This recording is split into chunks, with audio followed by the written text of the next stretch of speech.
Hello and welcome to another Straight Talk Short. My name is Steven Barhorst. I'm here with Charlie Convery and JP Remages. Now, this short will be about scandals. Now, which scandals? All of them. We're going to be talking about Hillary's FBI investigation that just resumed and then closed just recently. We're also going to be talking about, more specifically, Trump's comments about women. Now, the first point involves Clinton's FBI email scandal. Now, much ado is made out of this. It's been washed to death, but we're just going to give you a little bit of the rundown. So a new set of emails were discovered while the FBI was conducting an investigation on disgraced congressman from New York, Anthony Weiner. Now, this stemmed from a personal device that he and his now, I think, ex-wife, Huma Abedin, have been using. Huma Abedin is, of course, a close personal aide to Hillary Clinton. And it was unclear at first whether or not the emails that were discovered were pertinent to the investigation. In fact, James Comey, in his letter to the Congress Oversight Committee on Government Reform, he said, in connection with an unrelated case, the FBI has learned of the existence of emails that appear to be pertinent to the investigation. And Comey basically went down the list saying, we don't know what's in these, but I just thought it would be pertinent to let you know where we are.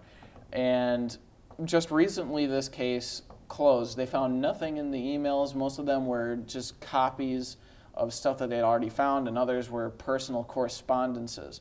So that was Hillary's email scandals. Now, this next one is Trump and women. Now, Trump has had a long history, at least this election cycle, of making disparaging comments toward women. And in specific, we're going to be talking about these few cases. Now, he said that Megyn Kelly, after the first GOP debate, where it appeared that she was getting a little bit more uppity with Trump when he asked her about this topic, Trump said that Megyn Kelly was, quote, bleeding out of her wherever. That, of course, caused a long feud with Kelly that has been off and on. Kelly interviewed him in Trump Tower, and then the feud picked up, and we don't know where it is right now. I don't think anyone really knows. He said that Hillary Clinton in the third presidential debate was a, quote, nasty woman. Now, in defense of Trump for this part, let me just play devil's advocate here. He did say on multiple occasions that Texas Senator Ted Cruz was a, quote, nasty guy. Whenever. It's balanced. Yeah.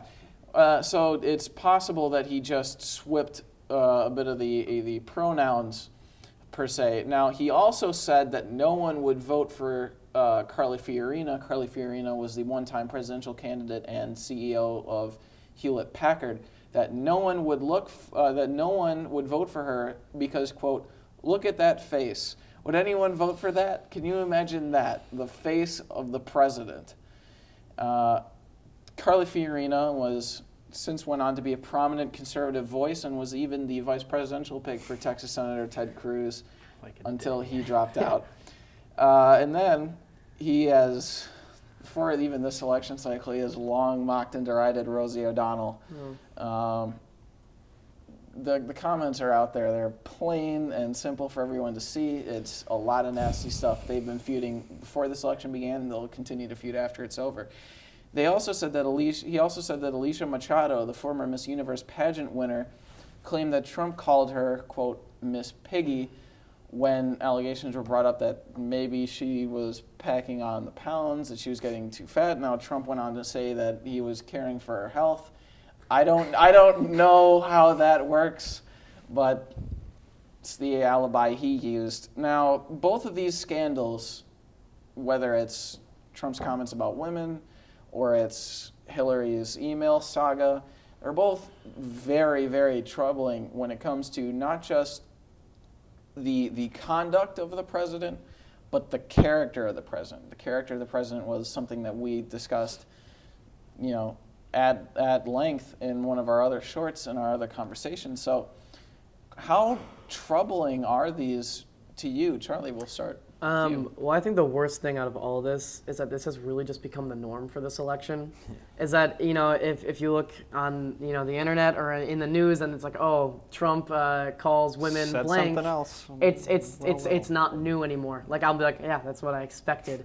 I think that is terrible because if you place some of these things in other elections, it would have destroyed some candidates. Romney's binder's full of women comment did him in. Yeah, true. It's remarkable how much can be said now, and it isn't really, like, most people don't even blink an eye at it anymore.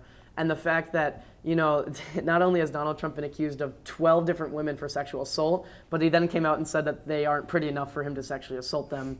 And when people try to weigh up Clinton versus Trump on terms of scandals, I think that Hillary's federal investigation, even though how serious it may be, we don't even know yet, is far, it's not to scale to the pile of scandals that Donald Trump has gone through, and yet miraculously keeps just trudging forward with his increased polling. I just, it baffles me that we're in an election now where candidates interrupt one another. They, Donald Trump can call out specific minorities to either ban out of this country or that they're all racists, or I'm sorry, they're all rapists and thieves. And yet, even at this point in the election, we're all just like, that's him, that's his character. And in this election, we're really voting off character when I believe it should be voting off policy, which, if you really look at it, Donald Trump doesn't seem to have many that actually seem feasible at all. I just think it's terrible that our presidential candidates can call out minorities and women and other, groups as terrible, nasty people, deplorables, things like this, and yet that seems fine in this election. I think that just with the Trump thing, plain and simple, it's pretty disgusting. What he's said, continued to say, and even in some cases defended. Even you see with at least what I saw in the debate at Wash U about a month ago was right after it came out, any ordinary candidate, any ordinary person for that matter, would have come out and said, this happened, I was wrong, I sincerely apologize, what I said was terrible, and in no way does it represent who I am as a person. I'd like to move on and get to the issues. But no, he can't do that because that's not who he is. And that's, it's just like, to me, some of the things, it's just some of the most basic things that most people, you would want to teach it to your kids, is being respectful, being kind, well-mannered. And a lot of what he's said just doesn't go along with that. And I think Hillary Clinton, and to her credit, and I certainly don't, wholeheartedly agree with most of what she says. I've seen a lot of ads where it's like our children are watching and it's just going, he's giving her ads. She played clips and clips and clips of things that he said.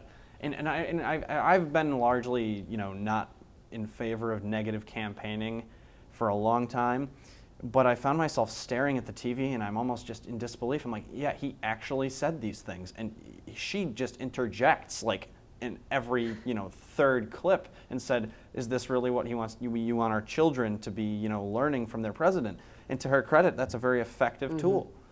And it's just disturbing to me that that's, he has been saying these things. As for Hillary Clinton, the Clintons have long been known to be scandal-ridden, going, not that Bill's running for president, but going back to his presidency, the whole Monica Lewinsky scandal, and, Hillary Clinton largely just disavows that, and it hasn't really been brought up a whole lot, and rightfully so. She's the one that's running, but I think that her role in that is worth noting at the very least. And she's kind of just, Trump used the ploy to bring out a couple of his accusers to that one debate, and I think that at least her, I haven't really heard her address the issue many times this election. And in regards to the emails, I think at this point it's kind of a tiresome issue for everybody, people calling for her to be indicted, kind of sounding redundant at this point. But I think it still should be concerning that somebody is our commander-in-chief. The amount of classified information they'd be subject to is astounding and extensive, and the carelessness that she showed with those emails for a matter of convenience. And then she proceeds to, once it's discovered by the media, she not only destroys them with technology, she physically destroyed them with hammers. That ought to say something about the fact that she was, trying to hide it. And she's certainly not trustworthy. She's been proven to be extensively lying on many occasions. She was talking about how she came down under sniper fire in the Middle East, and that was, just blatantly disproven. She's certainly not the ideal candidate. I mean, you run off of her record and say she's by far the most experienced candidate, but at what point does experience garner success? Because, she set aside the killing of Osama bin Laden during her tenure, there weren't a whole lot of notable accomplishments from her as Secretary of State.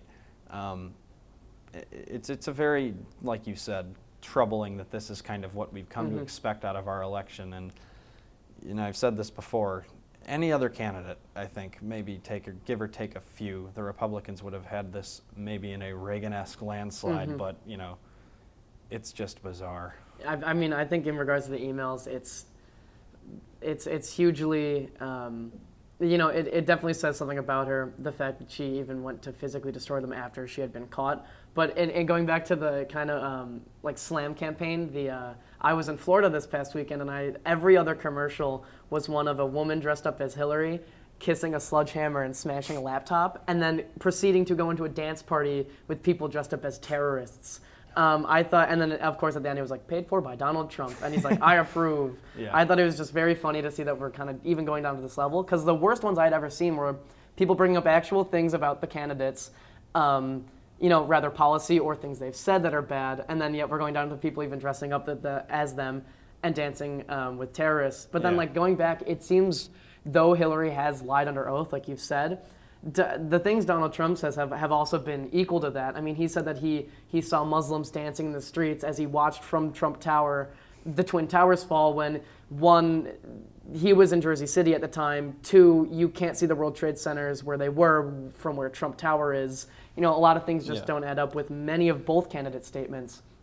And I think it's terrible that we're stuck with these two candidates when most of America doesn't even want them, and yet we're having to choose between the two. It's ridiculous. And to me, I'll give JP the last word. Hillary Clinton, in her character, while she might not have had the blatantly offensive comments that Donald Trump has, there's a certain aspect to who she is as a candidate in.